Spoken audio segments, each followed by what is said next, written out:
Welcome to Power Players by Origis. Critical thinking to deliver the promise of clean energy.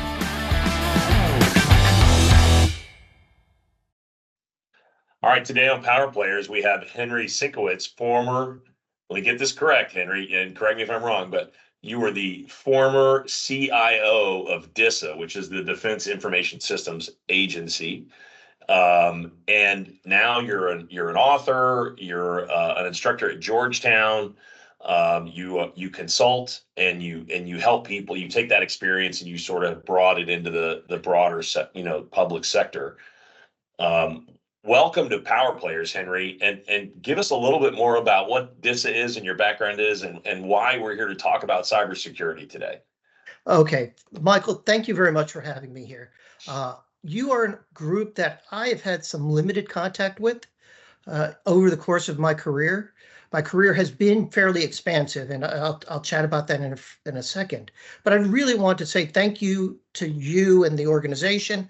I want to say thank you to the United States Cybersecurity Magazine for writing the article that tuned me into you all, and Georgetown, where I'm on faculty, and then one of my students who I co-wrote the article with, Theo Walker. And Theo is just one of those bright and shining lights in this industry. DISA. For those not inside the Defense Department, it is this black box. DISA provides the complex IT services for the U.S. Defense Department, the mission partners, and the Executive Office of the President. And in that role as the Chief Information Officer, I was the Senior Cybersecurity Decision Authority. It meant that, yes, I was the one personally and financially liable for the security of the top secret network, the secret network, the unclassified network, the data centers, the satellites, the White House Communications Agency, the Situation Room, the nuclear command and control system, and a lot of other things. The reason I'm on faculty at Georgetown is I write about it, I talk about it, I think about it, and my students and I explore different areas of research, such as the one that we're going to be talking about today. And this research came out of work that I had done with Theo in understanding how to best protect critical infrastructure and the nation's assets vis-a-vis cybersecurity. And so what is the definition of critical infrastructure in that context? I mean, I think a lot of people don't think about these things. They don't realize the government operates on 3 different networks, and you and I could throw names around, but yep. Like there's a TS network, there's a secret network, there's a sort of a normal or NIPR, right, network. But like, and that's done that way to protect the infrastructure. But what critical infrastructure, like, what does that mean? The way I define this, and actually it's the way I talk about it with my students at the very first session of that class is, tell me what you believe is a good life. And as the instructor, I get to go first. And I say it's the ability to take a long shower at the temperature of my choice, because it implies so many other things. It implies security across the entire critical infrastructure. It implies that we have secure water. It implies that you have secure power. It implies that you have secure sewage treatment plants. It implies so many things. But critical infrastructure and the Department of Homeland Security and CISA, the Cybersecurity Infrastructure Security Agency, CISA has defined it. They have specific areas. The EU has its own definitions. Japan has its own definitions. But think of critical infrastructure as all the things that are invisible that make life worth living. Roads, transportation, traffic management systems, all of these things, that's part of that critical infrastructure. And the question becomes, much like in the solar industry, we've connected all of these things. We've made it into this huge digital infrastructure. And the question becomes, for those of us who research, for those of us who do many of these other things like you all do, you as the providers, you have to wonder, how do you keep your stuff safe? And Right. That's the underlying question here, is how do you keep all of this stuff safe? So today, all of this stuff is going to be about the electricity grid, right? Because we're talking about solar and renewables, and that's what we do here on Power Players. That's why it's power in the name, right? And I definitely need power in order to have hot water, and I do appreciate hot showers, and I think that's a perfect example because it also implies physical security, right? There's a whole bunch of things, to your point, when you turn on that light switch on the day, like what are all the things that had to go right behind that for that simple act to work? And so cybersecurity in this space, I think, is something that people don't think a lot about. So, where is the electric grid while we're working on modernization, while we're working on AI, and while we're expanding the capacity dramatically to truly digitize?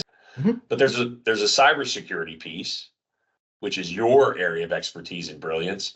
Where are we at with that in this growth of the grid and modernization of the grid? Where are we at with security? You know what? I actually am fairly confident. Is it the best it can be? No. Will it ever be completely and totally secure? Quite frankly, the answer to that question is no. The most secure asset, a physical asset of any sort, is one that's not connected to anything.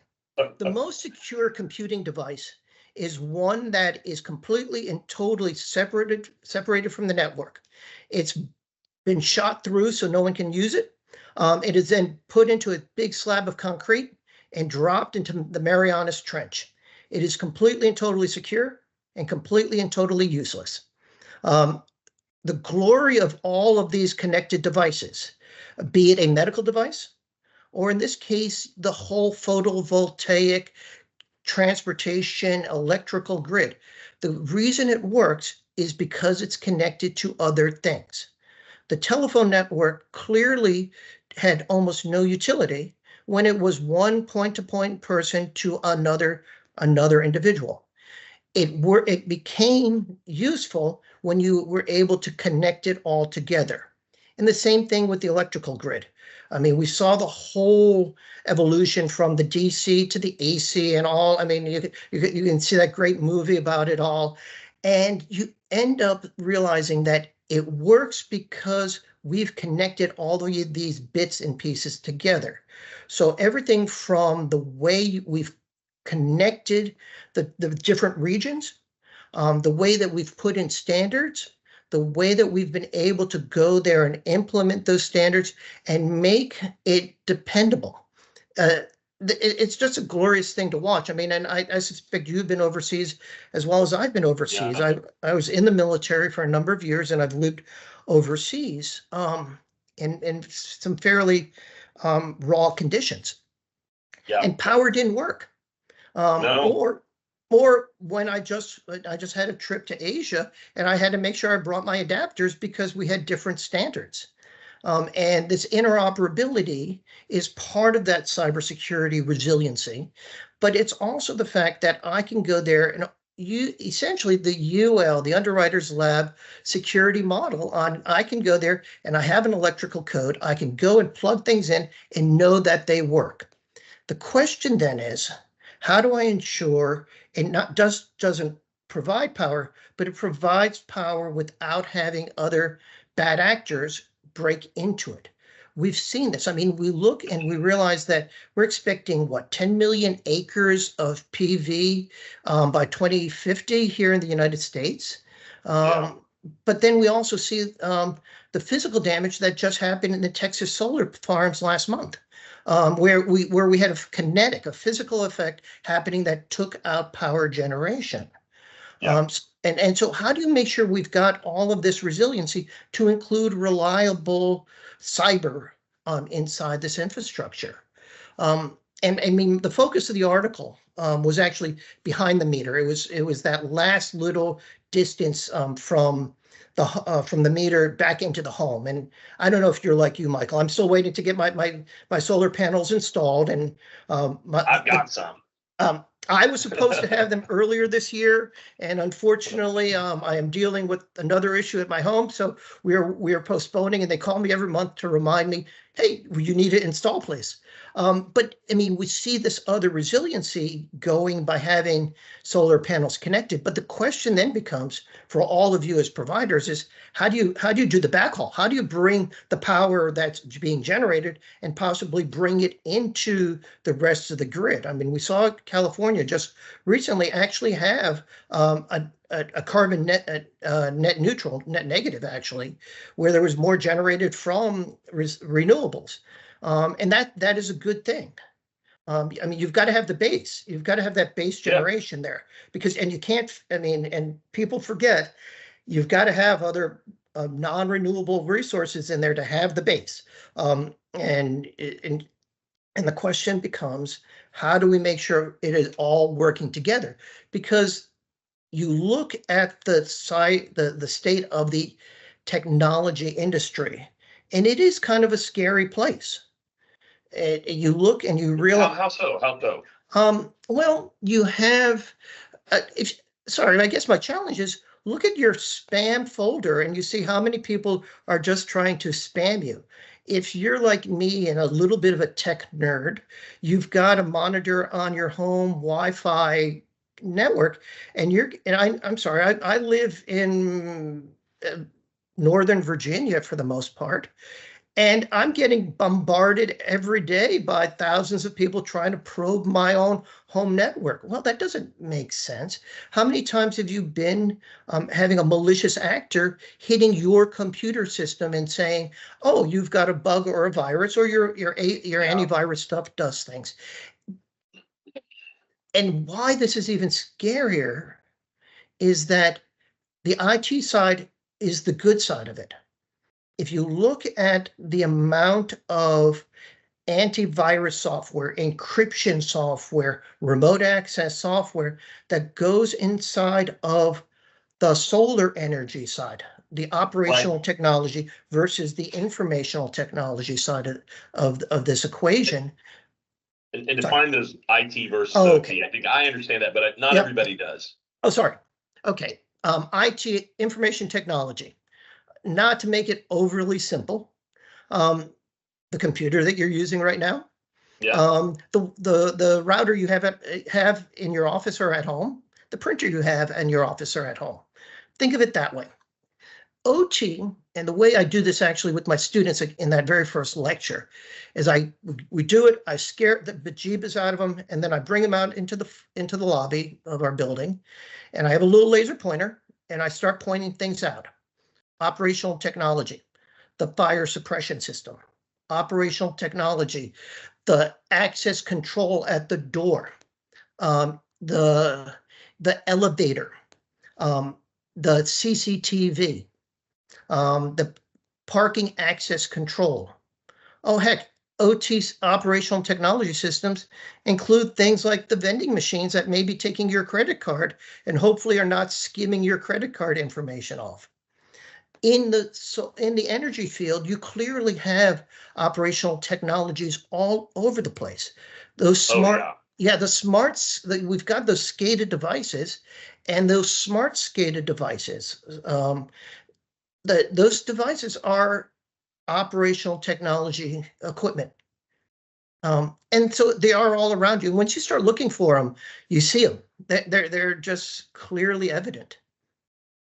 Yeah, the renewable energy space, obviously, we've got SCADA at each one of these, our facilities that's connected either via the cloud or direct or both to a centralized SCADA, which, then manages all of those. And there's access points all along and firewalls and security. And so, OT is a big thing for this industry. And it's one that I think,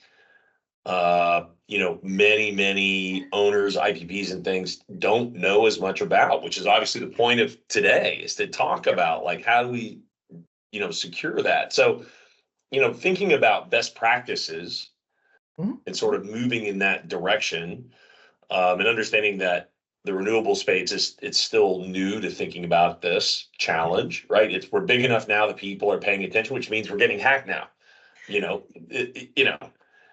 Congratulations, you made it. Now you're under attack, right? Yeah. So what should owners, IPPs, what should the good actors be doing to ensure safety and reliability in this space? What should they be thinking about? Yeah, and sorry, Michael, you just brought up the old fallacy of security through obscurity. Yeah. The minute you connect a device to the internet, everyone can see you. 100%. Yeah, and the idea that you're able to run below a radar is just a viewpoint that you really don't want to have. You shouldn't obsess about it, because your providers, they have better things to do with their money and their investment. For every dollar that you use for some of these cyber things, the question is, what is the trade-off? What don't you do? Or if you take the approach that I try to talk about a great deal, is that good cyber is also good business practices, because a good cyber environment is a resilient environment. It provides clarity and transparency. So if you actually look at cybersecurity as a business enabler, you may be able to actually go a little bit faster and a little bit further. And you may be able to make the better investments. But if you look inside your part of this industry and you're part of the critical infrastructure, I think there are a few things that you need to think about. And because there's some commonalities all the way through. You have device security. So how do you make sure that these devices that you're bringing into your inventory have tamper-proof hardware, that they've got secure firmware? How do you ensure that you've got data security, so that you've encrypted your data both at rest, so the stuff that is not there, that is inside your data center or on your computer, or data in motion, so that as it's going from those devices, those endpoints, back to your operation center or however you're monitoring it, or back to a database, that you've got encryption built in there, and encryption that's actually flexible enough to be able to be used properly. How do you do minimization of data? I don't know if you're like me, but you've got a mobile phone, and these mobile phone providers and applications are asking for every bit of piece and information that I've got. Well, I mean, sorry, you don't need to know what my height and weight is. My GP knows what my height and weight is. He yells at me on a regular basis about my height and weight. However, you all, provider, don't need to know Henry's height and weight. So the question is, how do you find out what your devices are sending back and who they're sending it back to? How do you provide the right amount of access control? How do you have strong authentication? How do you do role-based access control, so that, Michael, you're logging in from Estonia right now, logging into this network. Well, Michael, you're not supposed to be in Estonia, and you're not supposed to be logging on at 2 a.m. So I'm not, by the way. So if somebody says I am, they're not me. Okay, right, and that's, just to be clear. Yeah, no, and so the question, but how do you make sure you put in this role-based access control in a way that isn't incredibly intrusive, because it can be really a cumbersome process? How do you have network security? How do you have monitoring and monitoring and the control mechanisms in place? And then I think, as importantly, how do you have a response plan? There's a good possibility that you will be breached at some point in time. If you're a publicly traded company, the Securities Exchange Commission has just put out guidance that you have to report a material breach to them. There is still yet to be clear guidance on what defines a material breach. I think we will all see that, and we will be impacted by that. But as you're having this breach and you need to have a response, the worst time to put the team together is as it's happening. You, as the provider, your information technology people, your information security people, need to put together a game plan. And there are great models out there. And when you do this, though, you also need to make sure that you've brought in all of the right people. You need to have your communications people there. You need to have your financial people there. And as I tell every single person I have this discussion with, you need to make sure that you have your outside counsel there. You want to have not your in-house person, but you want to have that your outside counsel so that you're able to go there and invoke client privilege confidentiality from the onset. The worst thing to be doing is talking to investigators as a breach is happening without having a client privilege sort of little stamp of approval in that discussion beforehand. The other people you want to talk to before anything happens is actually your local FBI field office. They're not there to hurt you. Sorry, the government is just us. I mean, we just have to make sure we all understand what the roles are. And the FBI really wants to do this. I mean, if you talk to any of the field agents, they really do want to make sure that you're able to stay secure. Yeah. Mm. I think that's a great statement. The government is just us. People sometimes think of it as like it's just people. You've been in the government. I was in the government for a while. It's just us. Yeah. It's sorry. The government is your neighbor. Yeah. I mean, if you have a teacher or a fireman or a police officer as your neighbor, that's part of the government. It's just us. And we all try to do the best we can given what we know. I mean, every now and then you have some bad actors, but you have bad actors all over the place. Yeah. So we've talked about some of the big things here. I mean, there are some common issues for cybersecurity What are some of those? Give us some examples. Sure. I mean, you have remote data and remote access vulnerabilities. You have the ability to go there and have someone steal your credentials and, sorry, Michael, log in as you from Estonia at 2 a.m. You have data breaches where you have a misconfigured database. You have exposure. Thankfully, we don't see some of the things we used to see where you had databases and completely and totally visible to the entire internet. You have insecure communications.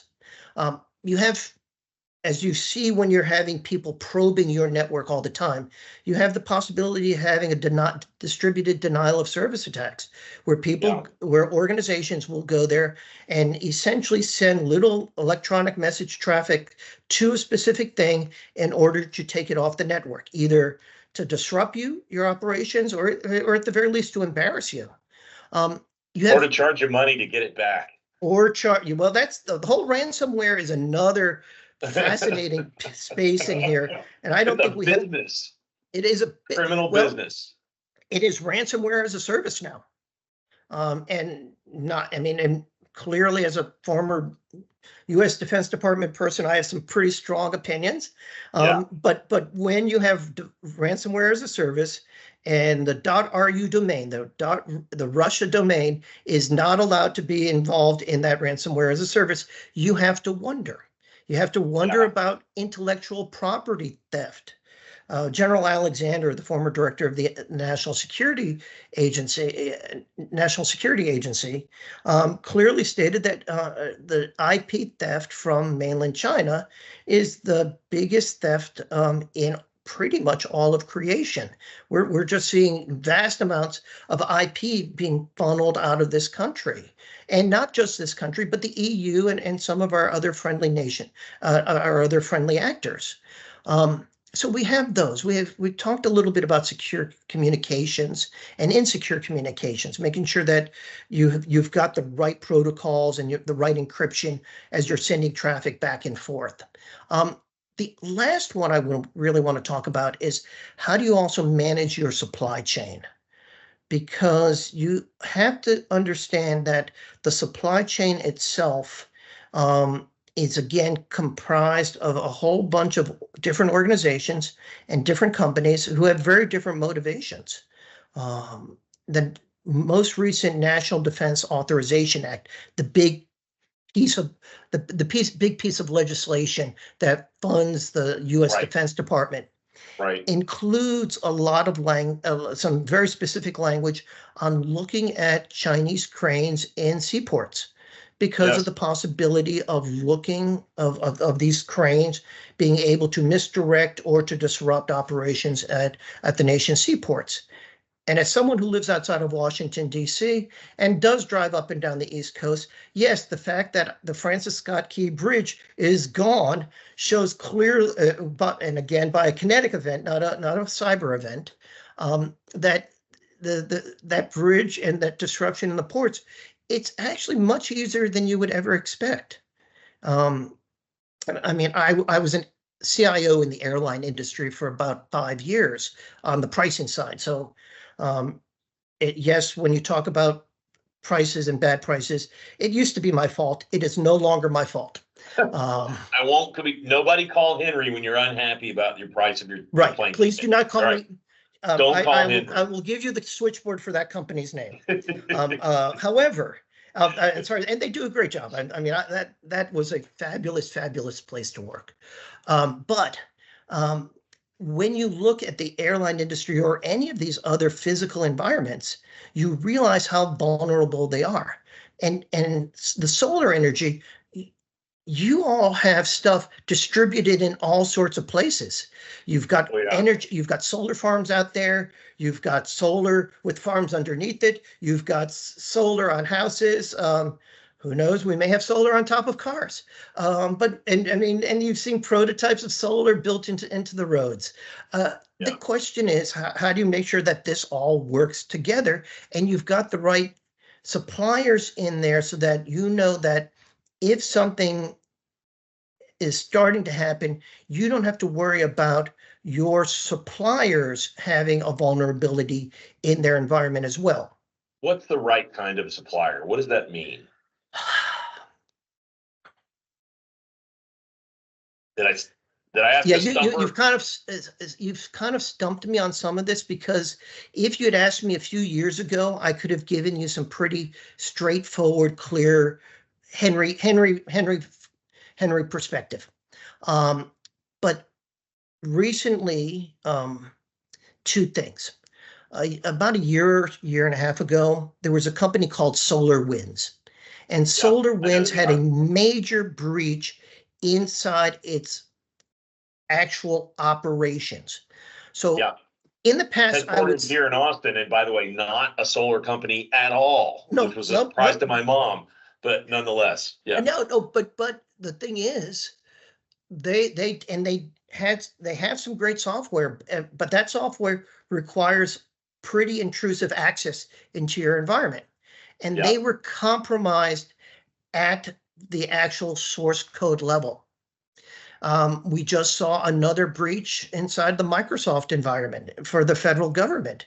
And you're starting to see rumors of Microsoft executives having their possibly their variable compensation plans impacted by cyber breaches. I mean, that will be an interesting twist. And we also just had another recent breach of some of the software that runs the complex web hosting companies in the world. And it was a piece of open source software. So open source is software that's provided by a community, generally not many people being paid for it, but it's very robust things that really matter in a lot of ways. The most recent incident was a long-term play by, I believe, by the Chinese nation state and their actors to compromise some of that infrastructure. And if that had happened, what the result would have been is Chinese nation state actors having a backdoor into virtually every operational environment in the world. And that is not a position we want to be in. Yeah, that might be useful to them. It would be. It would be. And again, a bit of Henry's background. I spent my sophomore year of university in Taiwan, so I do have a personal, clear perspective on some of that conflict zone. But even a number of years ago, a little bit further back, there was a incident called Heartbleed, and what this was a piece of financial software that was actually processing trillions of dollars of transactions a day. It was right built into the kernel of how we were doing financial transactions. As we found out, there were some compromises, not nefarious, not nefarious, but just oversight. And then they realized this piece of software that was supporting trillions of transactions was being supported by one person, part-time. Okay, well, if you're going to use open source software, you really do need to pay for this support and then have the ability for them to do the right patching and security. Right. That being said, usually my comment in the past had been, if you just do basic cyber hygiene, you do the patching, you keep everything a clean configuration, you know who is doing what inside your environment, and your software is current, you normally solve about 85% of your problems. And I still think that would be the case. That doesn't necessarily solve the problem of compromises at the manufacturer level. And I don't know how we get there, Michael. I really don't. I mean, there are a lot of good things happening. The NERC SIP standards are great standards out there. There is the IEC 6243 as a great standard out there. The ISO has standards. NIST, the cybersecurity framework, is a fabulous standard for you to go and apply to yourself. DHS has its own cybersecurity frameworks, and the one that I'm somewhat intrigued on is the Defense Department just released its cybersecurity maturity model certification, CMMC.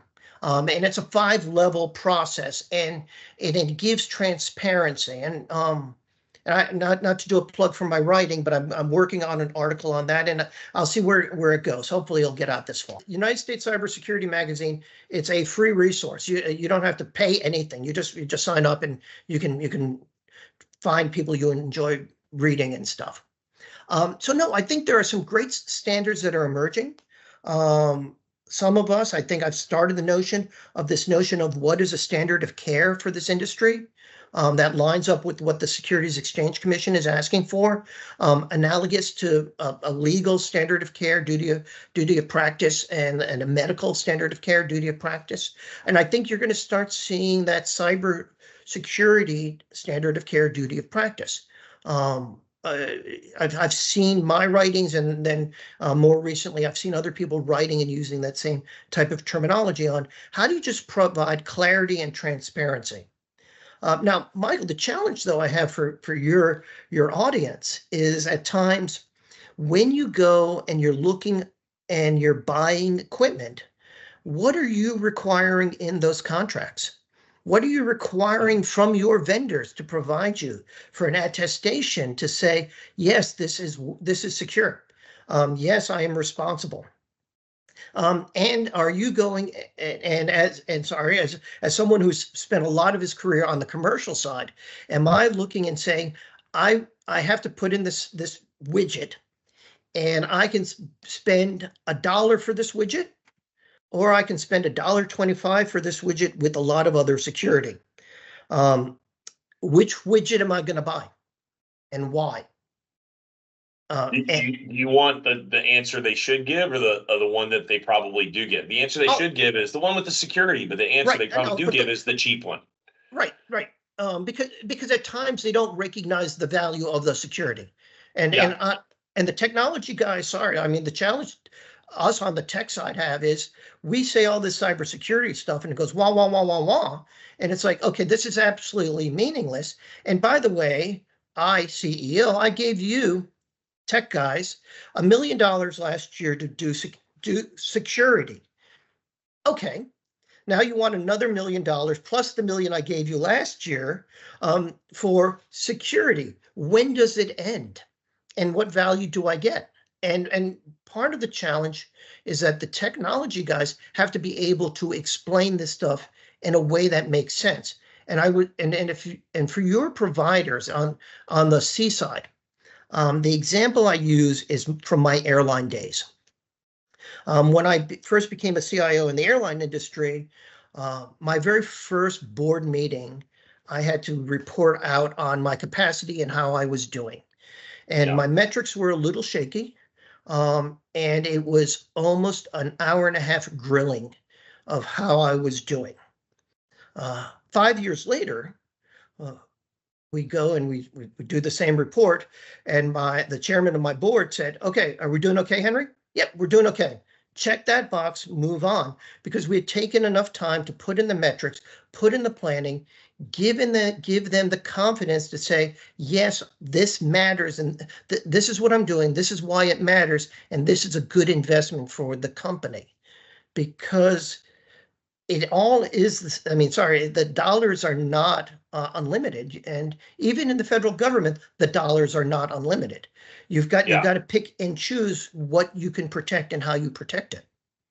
Yeah, and I do want to point out to everybody that's listening, the NERC SIP requirements are a generator owner obligation. So if you're an IPP, you've got to look at those NERC SIP obligations. If you are a generator operator, you have those SIP critical infrastructure protection obligations, which apply to your network that you use for operations. And so I think as a starting point, that's a good place for people to start. Having a good provider who understands that space, knows what those standards are, understands how to apply them, so that you can ask the question, "Henry, are you good?" And you can get it, "Yeah, we're good," right? Yeah. That's kind of, I think, where people are trying to get to. And it's even in your conversation where you're talking about this requirement or that requirement, it becomes a very confusing space. So the key is to have experts, have them in the right places, and to make sure that you're in compliance, and then looking for those opportunities to take that security to the next level. Right. And to follow that, Michael, maybe a little bit more, is that there's also the obligation to understand what your environment really looks like. You have to have an understanding of what your enterprise architecture is.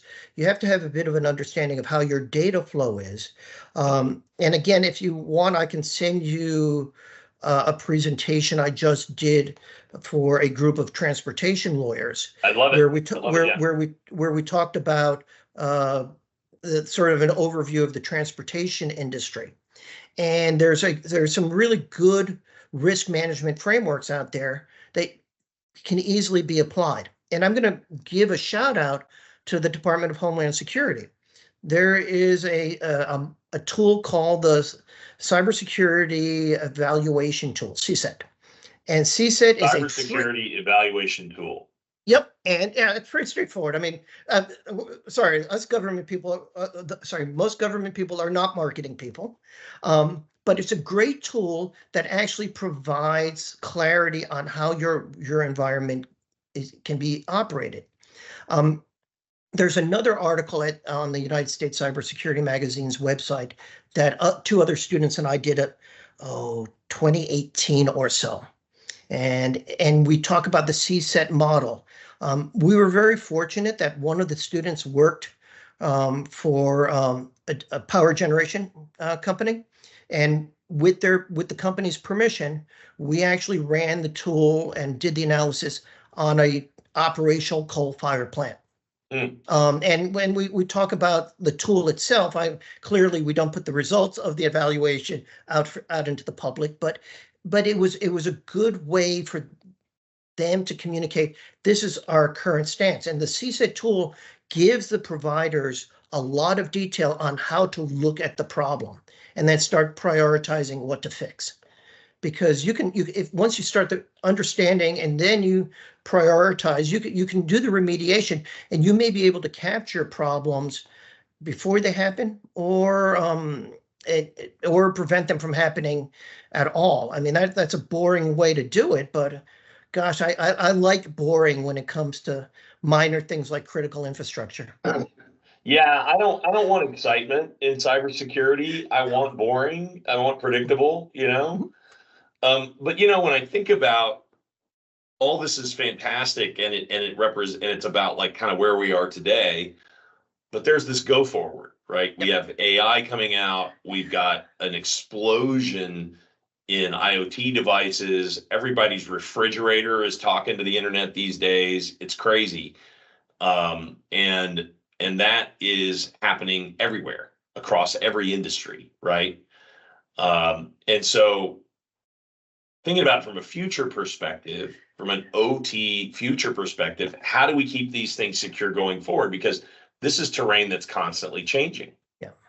Oh, I mean, and the landscape is enormous, because you look at it and you realize in your environment you've got those SCADA devices, and then we just did the illusion. We alluded to the smart SCADA devices, so the things doing automated metric measurements and monitoring and throttling things up and throttling things down. You have the smart meters that are going all over the environments, and smart meters are also wonderful things, but they're also potential vulnerabilities. You have your solar tracking systems inside your environment as well. And we keep hearing about what is the best practices and what the space will look like. I think artificial intelligence and blockchain technologies are clearly some of the things that your providers need to be looking out for. Blockchain, no, it's not crypto. Blockchain is wonderful ledgering so that you can track things and you can figure out who did what to whom and when. I mean, if you move from Bitcoin and Dogecoin and and Ethereum and the rest of them, and you think of, hey, this is essentially a great ledgering system, you may be able to get some benefits, and you're starting to see some of those technologies being deployed.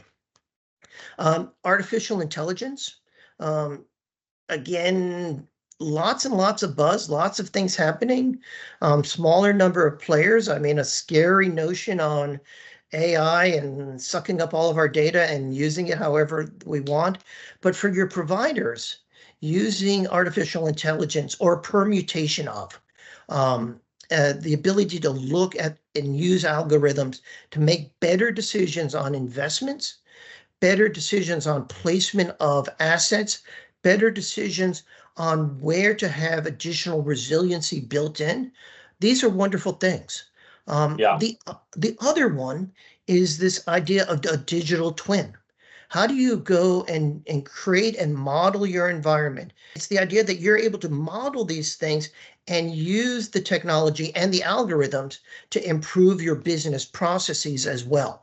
It's not just about the security, but it's also about making business process improvements and incremental improvements all the way through. Yeah. So. Yeah. Well, what about transmission? What are the challenges there going forward? I know, right? I just save it like a small question for the end, just throw it out there. Just this little thing called transmission. Yeah, little thing. And I'm going to exclude regulatory things if that's okay. Because, please. Yeah, please, yeah. Because sorry, your providers and wind providers and clean grid stuff. I think there are friends of ours that we probably have in common who are just struggling through this all of the time. So I'm going to ignore the regulatory side.